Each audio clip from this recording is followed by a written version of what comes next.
हर बात जरूरी नहीं है कि वो बिल्कुल हैम्पर करे, उसका जॉनर अलग है। वो एक एक्शन बेस्ड फिल्म है, हमारी फिल्म एक रोमांटिक और म्यूजिकल है। जिनको रोमांटिक फिल्म और म्यूजिक बेस्ड फिल्म पसंद है वो जरूर हमारी फिल्म को देखेंगे। ऐसे तो यश चोपड़ा भी जाने जाते हैं अपने गानों के लिए भी और अपने रोमांस के लिए भी, पर हम उम्मीद करते हैं एक डिफरेंट टॉपिक है जिसको टच किया गया है और किस तरह से उसे डील किया गया, ये डिपेंड करेगा कि कितने लोग उसको देखेंगे। और सबसे बड़ी बात कि इंडिया की पॉपुलेशन इतनी ज्यादा है कि अगर हम 4 फिल्में भी एक साथ अच्छी रिलीज कर दें, फिल्म अगर अच्छी होगी तो चारों में भीड़ होगी जी, ये मेरा मानना है। बिल्कुल। और रुस्लान, एक और ट्रिविया यहाँ पर है, औरंगजेब रिलीज हो रही है जिसमें कि आपकी एक्स गर्लफ्रेंड जो है वो वर्क कर रही है, साशा आगा इसमें वर्क कर रही है, उनका डेब्यू है। क्या आपको लग रहा है एक कंपटीशन उनसे महसूस हो रहा है? मेरा ये मानना है कि ऐसा तो कोई फ्राइडे हो नहीं सकता जहां पर सिर्फ एक फिल्म रिलीज हो। I don't think I don't love you को ऐसा फ्राइडे मिलेगा। हमें एक फ्राइडे मिला है जहां पर औरंगजेब रिलीज हो रही है।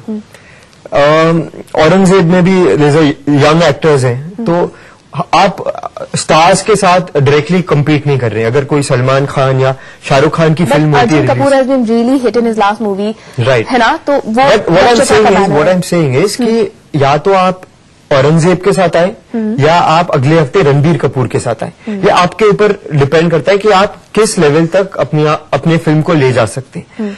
Aurangzeb is action film, it is एक शायद क्राइम ड्रामा होगी। Our film is a love story, तो हमें कभी ना कभी तो रिलीज करनी है ये film, and that is the right date. इससे बेटर डेट नहीं मिल सकता हमें। बिल्कुल, तो बहुत ही इम्पोर्टेंट ये डेट है इन लोगों के लिए। सभी उम्मीद कर रहे हैं कि इस फिल्म के जो रिलीज होने के बाद रिव्यूज मिलेंगे उसमें पता चलेगा। प्रोमोज में बहुत ही अच्छी केमिस्ट्री आप दोनों की दिखाई दे रही है, चेतना, बहुत अच्छी केमिस्ट्री दिख रही है। तो ऐसे में किस तरह के रिव्यूज आपको अभी ऑलरेडी बॉलीवुड से मिलने लग गए हैं, आपके लुक्स के बारे में, आपकी एक्टिंग जो भी प्रोमो में दिख रही है, किस तरह के रिव्यूज आपको लग रहा है वेलकमिंग है Bollywood? Yeah, it's been good till now. Let's see. I'm waiting. I'm very excited. I hope it'll go well. और किस किस के संग आप और काम करना चाहेंगे? आपकी जर्नी अभी शुरू हुई है, आप कौन कौन से स्टार्स के संग अपने आप को देखना चाहेंगी? I always wanted to work with Shah Rukh Khan in that romantic movie, like कुछ कुछ होता है. So that always been my dream, but that's very far. But I just want to start keep doing good work. बिल्कुल, बहुत सी उम्मीदें हैं, बहुत लंबा सफर है। पल्लवी जी, एक गाना है इसमें इश्क की माँ की, और बहुत ज्यादा अभी हाल फिलहाल में आलोचना हो रही है मीडिया में कि इस तरह के गानों की वजह से हमारी सोसाइटी पे बहुत असर पड़ता है। आपको लगता है कि लोग ठीक कह रहे हैं? क्या गानों से सोसाइटी इफेक्ट होती है? वैसे तो ये हमारी सोसाइटी का ही रिफ्लेक्शन होता है, लेकिन आप इस तरह के गाना अपनी फिल्म में रखने से पहले क्या 2 बार सोचा था? देखिए, असल है कि आज आप डीयू में चले जाइए, किसी भी कॉलेज में चले जाइए, उसके बाद आपको जितनी बातें और जितने लैंग्वेज, जैसे जैसे लैंग्वेज सुनने को मिलेंगे, उसके सामने तो हमारी फिल्म में कुछ भी नहीं है। और अगर लिटरेचर या साहित्य या सिनेमा जो सोसाइटी होती है उसी का एक रिफ्लेक्शन होता है, तो जो समाज में चल रहा है उससे अलग हट के हम एक काल्पनिक बनाएंगे तो फिर वो रियलिस्टिक नहीं होगा। अगर हमने यंगस्टर्स को लिया है, कॉलेज का ड्रामा लिया है, उनकी मौज मस्ती ली है, तो वो जैसे लैंग्वेज में बात करते हैं वही लेना पड़ेगा। और इस पर्टिकुलर गाने का जहां तक लिरिक्स है, तो माँ की वर्ड भले इसमें यूज किया गया लेकिन किसी बैड सेंस में नहीं किया गया है, किसी पर्सन को या किसी कम्युनिटी को इंगित करके नहीं किया गया है। ये एक मौज मस्ती में एक फ्रस्ट्रेशन नाइट पार्टी है बैचलर्स की, लड़कों की, उन्होंने just to help with the love, ये मैसेज है। इसीलिए कोई बहुत बुरे सेंस में नहीं लिया गया, बुरे सेंस में नहीं है, बोलचाल की भाषा में है। यंगस्टर्स आमतौर से इसी भाषा में बात करते हैं। मीका ने ये गाना गाया और आपको बता दें सबसे ज्यादा हिट ये गाना हो रहा है इस फिल्म से। बहुत सारी और बातें हमें अभी करनी है रुस्लान और चेतना के साथ। ये देखेंगे कि अगर इन्हें किसी से ब्रेक ऑफ करना हो तो इनकी ब्रेक ऑफ लाइन्स क्या होंगी, ये भी जानेंगे ब्रेक के बाद।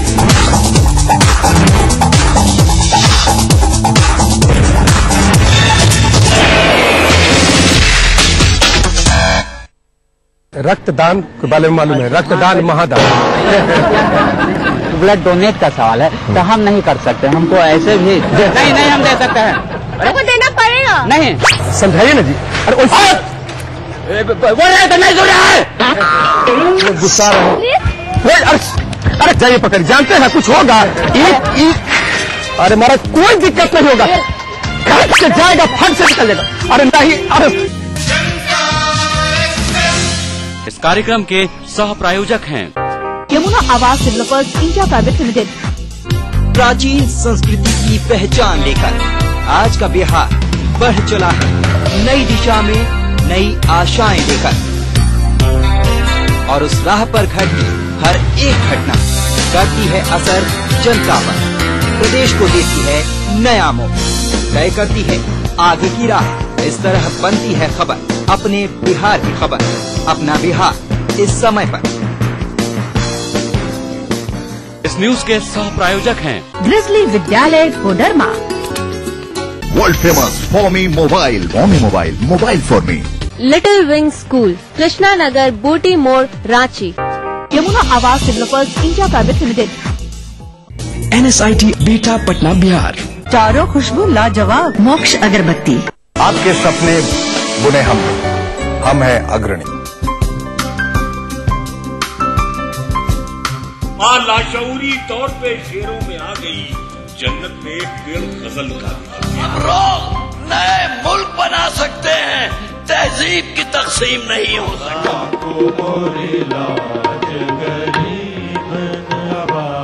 कृपा करो महाराज मुइन। महफिल शनिवार रात 11 बजे ETV के सभी हिंदी चैनल्स पर। राजनीति कोई भी हो, घटना कैसी भी हो, खुलासा सिर्फ सेंट्रल हॉल में। खबरों पर जानकारों से बेबाक बात, गपशप, सियासी सवाल, राजकाज और सुर्खियां एक ही प्रोग्राम से देश, समाज और राजनीति की पूरी तस्वीर देखिए।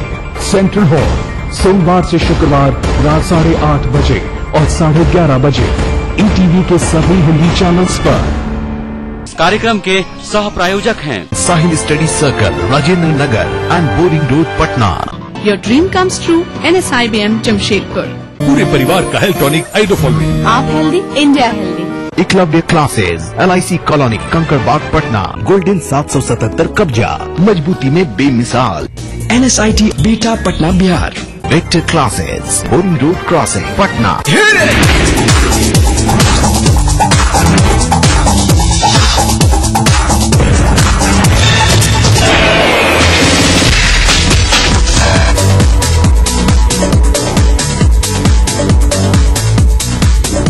सात मई को बॉक्स ऑफिस पर रिलीज होने वाली है आम्रपाली ग्रुप ने प्रोड्यूस की हुई film I don't love you, और इसकी स्टारकास्ट यहाँ हमारे साथ मौजूद है। Associate producer lyricist Pallavi ji भी हमारे साथ यहाँ मौजूद है।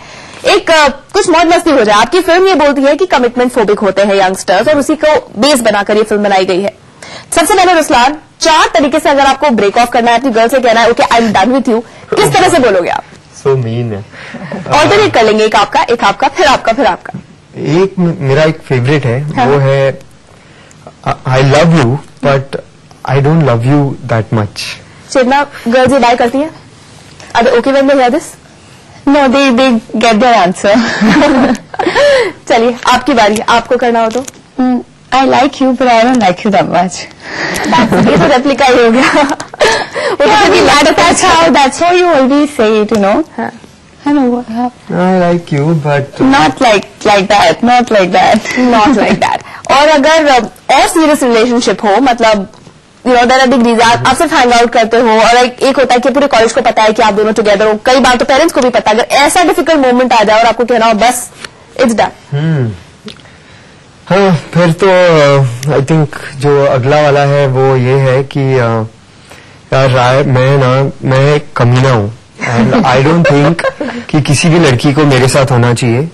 अगर मैं तुम्हारा भाई होता तो मैं तुम्हें कहता कि please don't be with Ruslan. ये मेरा सेकंड है। ये काफी अच्छा था, काफी कन्विंसिंग ये साउंड कर रहा था। Will you agree with me Chetna? या भाई कुछ ज्यादा ही हो गया, भाई अभी तक पहुंच गए। और ये सिचुएशन आपके साथ हो, घर वालों को भी पता है, लड़की के लिए थोड़ा सा ज्यादा डिफिकल्ट हो जाता है क्योंकि वो बहुत तरीके से उनको यू नो आदमी जो है जज करने लगता है लड़कियों को। तो ऐसे में आप किस तरह से ब्रेक ऑफ करोगे ऐसी सिचुएशन में? We are friends, we always been very good friends, पर उससे ज्यादा कुछ नहीं। उससे ज्यादा कुछ नहीं, ठीक है, सब कुछ हो गया, हम साथ में घूम रहे हैं, पर हम फ्रेंड्स थे और उससे ज्यादा कुछ नहीं, अच्छे दोस्त थे। 2 बार और आप लोगों को सोचना है। उस बीच में मैं पूछूंगी यहाँ पर पल्लवी जी से, अगर आपकी डॉटर्स को सामने इस तरह की सिचुएशन सामने आती कि वो कॉलेज में होती, किसी के साथ होती, और वो आपसे आके कहती कि भाई मैं थी 3 साल साथ पर अब मुझे नहीं रहना, आप कैसे रिएक्ट करते? मुझे थोड़ा तो शॉकिंग लगता है क्योंकि हम लोग जिस एरा के हैं, we believe in commitment and relationship. अगर रिलेशनशिप है तो कमिटमेंट होना चाहिए, अदरवाइज वी जस्ट फ्रेंड्स, उससे आगे होना ही नहीं चाहिए, जैसा चेतना ने ऐसी सिचुएशन अगर आपके सामने आती तो आप समझाने की कोशिश करते? हाँ, मैं समझाती कि ठीक है, जो हो गया वो ठीक है, but in future be careful, मतलब कि सोच समझ के कदम उठाओ, कुछ अगर ऐसा करो कि वो तुम जीवन भर निभाओ तो ठीक है, वरना हमारे साथ रहो, we will find your good matches. जो आजकल की मम्मियां होती है, टिपिकल वही बात यहाँ पर पल्लवी जी कह रही है। ओके रसलान, अगेन और अगर कोई सिचुएशन होती है तो आप किस तरह से बोलेंगे? मैं चलिए एक सिचुएशन मैं देती हूँ। आप कॉलेज में हैं, आप एक लड़की के संग आपका अफेयर है, 2 साल तक रहा, 3rd ईयर में आपको कोई और पसंद आ गई, से वो आपकी गर्लफ्रेंड की फ्रेंड है, अब कैसे करोगे आप इसे डील? ओह गॉड, मुझे याद ही नहीं। फिर तो मैं क्या, मतलब मैं कहता ही नहीं, और फिर मैं फाइनली ना पकड़ा जाता। बहुत हालत होती है। हाँ, तो मैं अपने आप को ऐसे सिचुएशन में डाल देता हूँ कि वो जो लड़की है वो ही मुझे छोड़ के चली जाए। ओह, डिस्कवर कर लो। मुझमें लड़कों में हिम्मत नहीं होती ब्रेकअप करने की, हिम्मत नहीं होती। दे आर बैड, पर वो बोलने की हिम्मत नहीं होती कि मैं विलेन हूँ और I want to dump you, so you dump me you and be happy, है ना? अच्छा ठीक है। चेतना, ये सिचुएशन आपके सामने आती है, से रुस्लान है या you know with somebody and उसके बेस्ट फ्रेंड से आपको प्यार हो जाता है, तो आप क्या करोगे? I think I'll start ignoring that person a lot and not going to pick up, and I'll try to be a bad girl, so ताकि वो छोड़ दे तुझे। ताकि वो सेम थ्योरी somewhere। हाँ, इतना इनोवेटिव नहीं हो पा रही है तो सिचुएशन है। I think these situations have only few, you can not do much with that. And आपके संग कभी पर्सनल लाइफ में हुआ है चेतना ऐसा कि आपको किसी को डंप करना पड़ा हो जबकि आप बहुत ज्यादा उसको पसंद करती हो, बट सम रीजंस की वजह से, या maybe as you wanted to move on, ऐसा हुआ है? No, I don't think so. And Ruslan, how difficult was it for you? आपके संग एक पर्सनल एक्सपीरियंस ऐसा हुआ है, कितना डिफिकल्ट होता है? क्या आपको लगता है कि फिल्म में जिस तरह से दिखाया गया, आपने बताया कोप अप करना दिखाया गया है, आप उस तरह से कोप अप कर पाए थे? क्या होता है कि मेरे हिसाब से जब तक आपकी लाइफ में कोई बड़ा इंसिडेंट नहीं होता, till then you don't realise कि आप किसी से प्यार करते हैं कि नहीं। How do you know that you love someone? आपको शायद लगता है कि ये अट्रैक्शन है, और धीरे धीरे से अट्रैक्शन खत्म हो जाता है। कब पता चलता है कि आप किसी से प्यार करते हैं? इट टेक्स एन इंसिडेंट, कुछ होना चाहिए आप दोनों के बीच में for you to realise that, और वो सबके लाइफ में नहीं आता। तो शायद मेरे लाइफ में अभी तक ऐसा इंसिडेंट नहीं आया है कि आई थॉट दैट यार इस लड़की के बगैर मैं जी नहीं पाऊंगा, I have to get her back. I've never been put in a situation like that. Like that. चलिए, अब हमारे पास वक्त बहुत कम बचा है, हम एक एक करके आपसे जानना चाहेंगे क्या यूएसपी है फिल्म का और क्यों देखने जाए? कैमरे में देखें। मेरे हिसाब से तो फिल्म की यूएसपी इसकी कहानी, स्ट्रॉन्ग स्क्रिप्ट। एक मिनट। हाँ, आपके आंसर से ना आपका क्लोज फ्रेंड बनाएंगे। मेरे हिसाब से इस फिल्म की यूएसपी 2 चीज है, इसकी स्ट्रॉन्ग स्क्रिप्ट और इसका म्यूजिक। इसके अलावा रुस्लान की अच्छी एक्टिंग और चेतना की अच्छी एक्टिंग तो है ही, वो चेरी ऑन टॉप। रुस्लान, आपकी बारी। जिन्होंने भी मेरी पहली फिल्में देखी है, MP3, तेरे संग, आई डोंट लव यू, उसी चीजों को लेकर, उन्हीं चीजों को लेकर एक नेक्स्ट लेवल पर जाएगी। It's a love story and it's a emotional love story. If you know, जो भी ये फिल्म देखेगा, they will fall in love with the characters, they will fall in love with love. एक आई don't love you में भी आई love you छिपा हुआ है। चेतना, I think I don't love you is a new definition of love. आज तक हमने सिर्फ सुना है I love you, but पहली बार आप I don't love you सुनेंगे and I think आप और ज्यादा प्यार को समझने लगेंगे। एंड गाने बहुत अच्छे हैं, हर जॉनर के गाने हैं, क्लब मेंबर है, देन रोमांटिक सॉन्ग है, देन सैड सॉन्ग है, and story is very strong. So I think it has got everything that you would like to watch. तो बहुत ही अच्छी ये फिल्म है, लेकिन इसको कंपटीशन भी बहुत ज्यादा है, कहाँ स्टैंड कर पाती है ये फिल्म जो कहती है आई डोंट लव यू लेकिन फिर भी आपको प्यार करना सिखाती है, ये कितनी इंटरेस्टिंग होगी ये तो थिएटर जाने के बाद ही पता चलेगा। फिलहाल बहुत बहुत शुक्रिया आप तीनों का हमारे साथ आने के लिए। All the best for your film, कल मिलेंगे आप।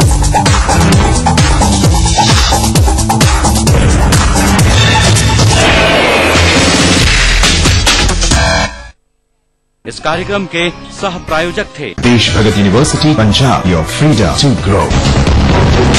जब मजलूमों की चीखें खुद ही को सुनाई देनी बंद हो जाएं, जब साजिशें दें जुर्म को रफ्तार, जब कानून सिर्फ किताबों में रह जाए और जब खाकी दबंगों की बांदी बन जाए, तब सिर्फ एक बुलंद आवाज, दास्ताने जुर्म, सोमवार से शुक्रवार रात 9:30 बजे ईटीवी के सभी हिंदी चैनल पर। इस न्यूज के सह प्रायोजक हैं NSIT beta Patna Bihar, welfare group of companies, आपकी सुरक्षा के लिए। Little Wing School, Krishna Nagar, Booty More, Ranchi. Your dream comes true, NSIBM Jamshedpur.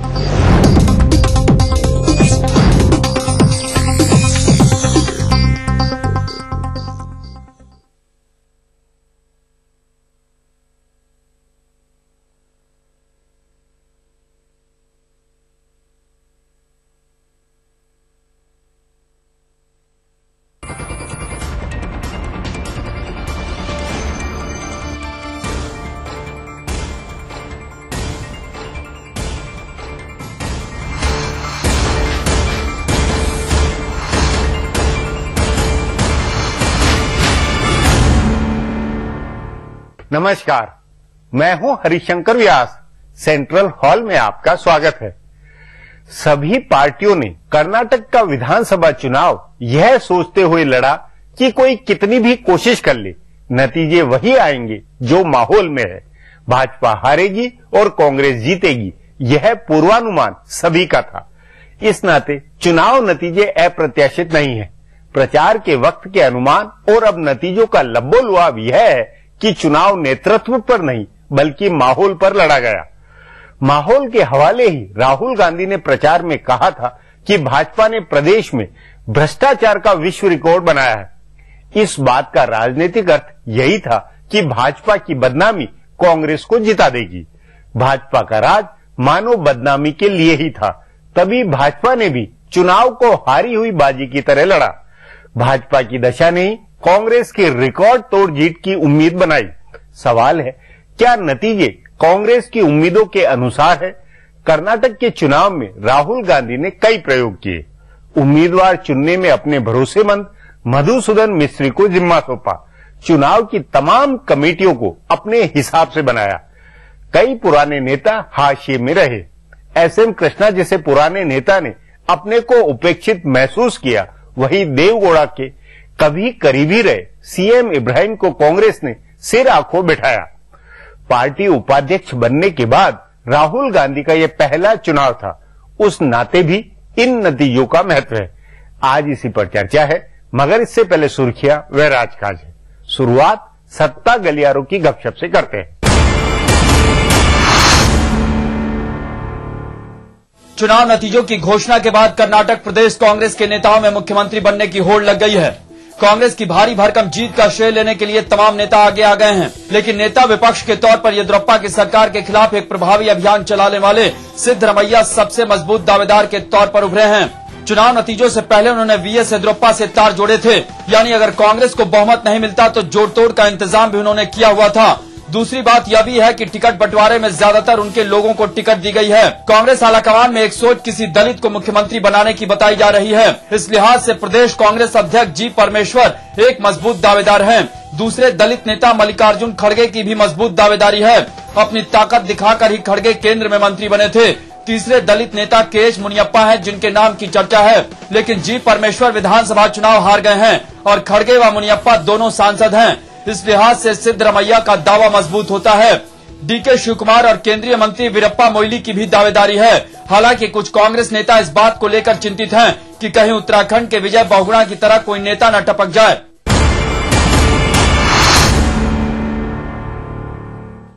Congress party और यूपीए सरकार के प्रबंधकों को अंदाजा था कि कर्नाटक में जीतने के बावजूद संसद में हंगामा नहीं थमने वाला है, क्योंकि सुप्रीम कोर्ट से सरकार को फटकार पड़ने वाली है। इसलिए बुधवार को एक बार के स्थगन के बाद संसद को अनिश्चितकाल के लिए स्थगित करने का फैसला हुआ। बाद में कांग्रेस नेताओं का अंदेशा सही साबित हुआ। सुप्रीम कोर्ट में सरकार, उसके कानून अधिकारी और सीबीआई को जोरदार फटकार लगाई। अदालत ने कहा कि सीबीआई पिंजरे में बंद तोता है जिसके कई मालिक हैं। अदालत ने यहाँ तक कहा कि अगर सरकार सीबीआई को स्वतंत्र करने का फैसला नहीं करती है तो अदालत इसकी पहल करेगी। कांग्रेस के जानकार सूत्रों का कहना है कि कांग्रेस को इसका अंदाजा था कि सुप्रीम कोर्ट में सुनवाई के बाद कोयला घोटाले पर कानून मंत्री अश्विनी कुमार और प्रधानमंत्री मनमोहन सिंह के इस्तीफे की मांग तेज होगी। इसी तरह रेल मंत्री पवन कुमार बंसल और उनके परिजनों के खिलाफ जो नए सबूत आए हैं उसे देखते हुए बंसल की बर्खास्तगी की मांग तेज होगी और इस हंगामे में संसद नहीं चल पाएगी, उल्टे सरकार की बदनामी होगी।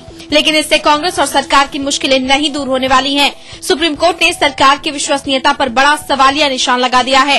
अदालत ने दो टूक अंदाज में कहा है कि अदालत के मना करने के बाद किसी के भी रिपोर्ट देखने का कोई हक नहीं है। तभी अदालत की टिप्पणी के बाद भाजपा के एक नेता ने कहा कि संसद स्थगित हो गई तो क्या हुआ, हम सड़क पर लड़ेंगे।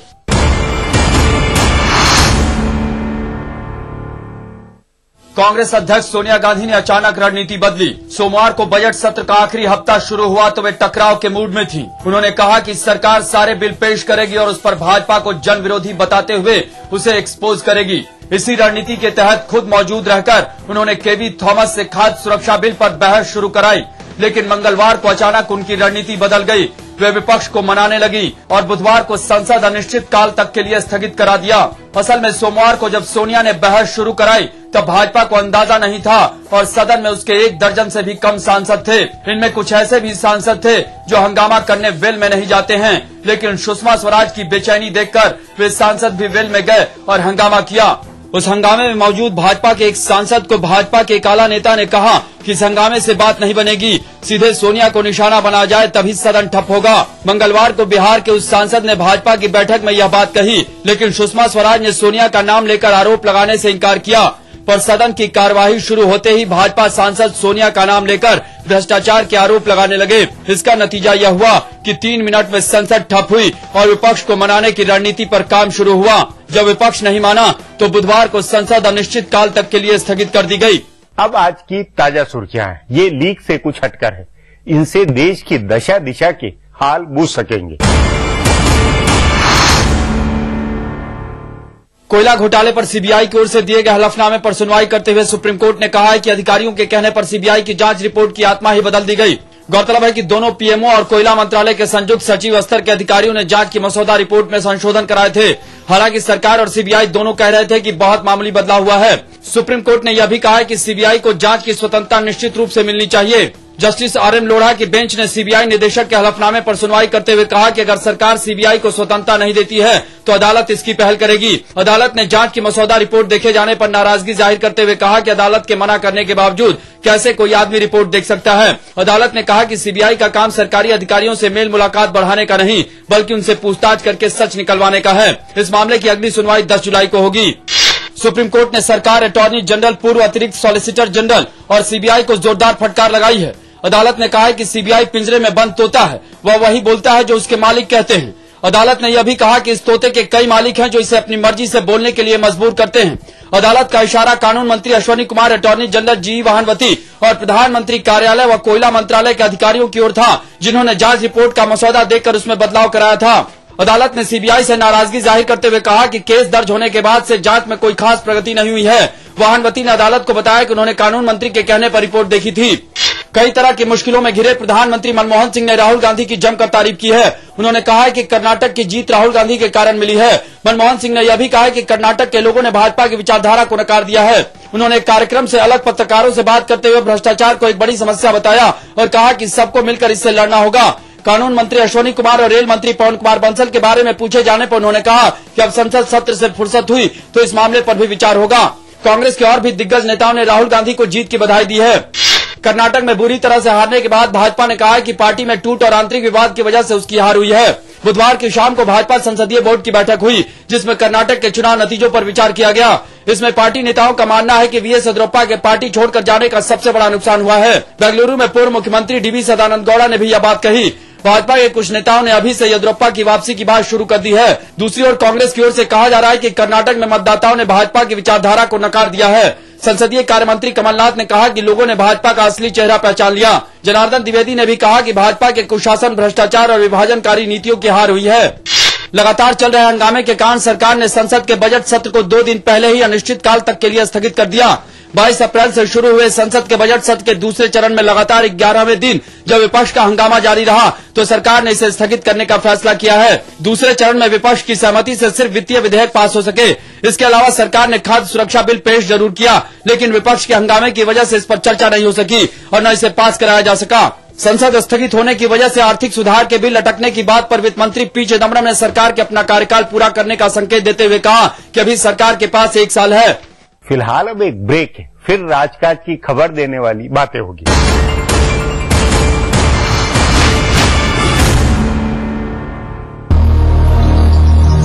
बढ़ रही है जनसंख्या, घट रही है जोत, ऊपर से महंगाई का बोझ, विश्व बाजारों में जारी है प्रतिस्पर्धाओं का दौर, कृषि उत्पादन और आमदनी बढ़ाने की होड़। हम बताते हैं आपको कैसे करें कम लागत में अधिक उत्पादन। उन्नत बीज, नई तकनीक और विविधीकरण से बनाए संपूर्ण, समृद्ध और खुशहाल भारत। अन्नदाता देखिए हर रोज सुबह 6:30 बजे। प्राचीन संस्कृति की पहचान लेकर आज का बिहार बढ़ चला है नई दिशा में, नई आशाएं लेकर, और उस राह पर घटी हर एक घटना करती है असर जनता पर, प्रदेश को देती है नया मोड़, तय करती है आगे की राह। इस तरह बनती है खबर, अपने बिहार की खबर, अपना बिहार इस समय पर। न्यूज के सह प्रायोजक हैं ग्रिजली विद्यालय Koderma, world famous Forme mobile, mobile for me, Little Wing School, Krishna Nagar, Booty More, Ranchi, Yamuna Awas Developers India Private Limited, NSIT Bihta Patna Bihar, चारों खुशबू लाजवाब, मोक्ष अगरबत्ती। आपके सपने बुने हम हैं अग्रणी। इससे मिले बेहतर स्वास्थ्य। किन किन बातों का रखें ख्याल ताकि आप रहें स्वस्थ। कैसा हो आपका खान पान, ये और बहुत कुछ जानने के लिए देखिए हेल्थ मंत्रा अब एक नए समय पर, रविवार दोपहर 12:30 बजे और पुनः प्रसारण बुधवार दोपहर 12:30 बजे सिर्फ ETV बिहार झारखंड।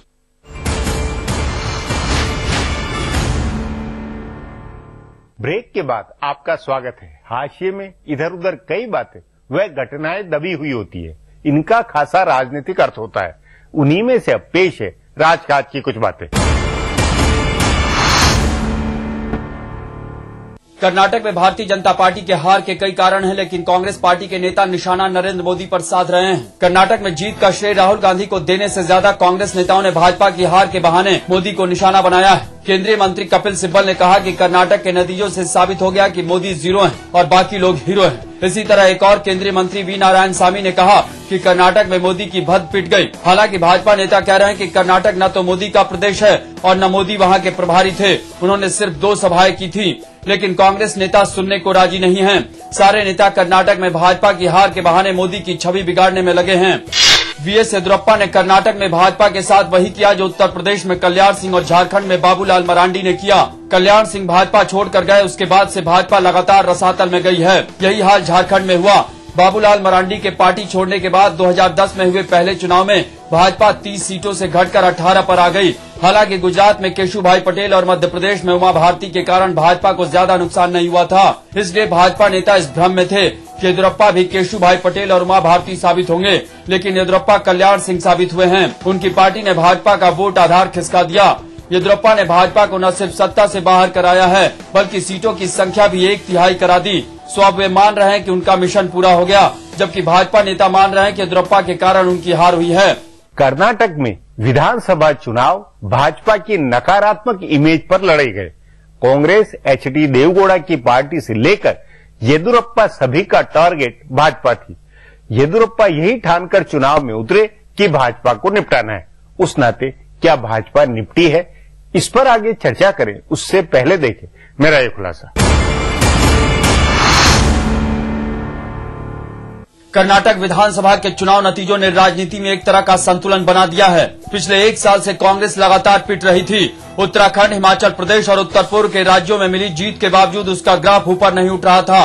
कांग्रेस लगातार बैकफुट पर थी और विपक्ष, खासकर मुख्य विपक्षी पार्टी भाजपा हमलावर थी। लेकिन अब संतुलन बना है, मुकाबला बराबरी पर आ गया है। कांग्रेस पार्टी कर्नाटक में शान से जीती है। करीब 10 साल के बाद उसे अपने दम पर बहुमत हासिल हुआ है। कांग्रेस ने सरकार बनाने के लिए जरूरी 113 से ज्यादा सीटें अकेले जीत ली हैं, जबकि सत्तारूढ़ भाजपा को करीब 70 सीटों का नुकसान हुआ है।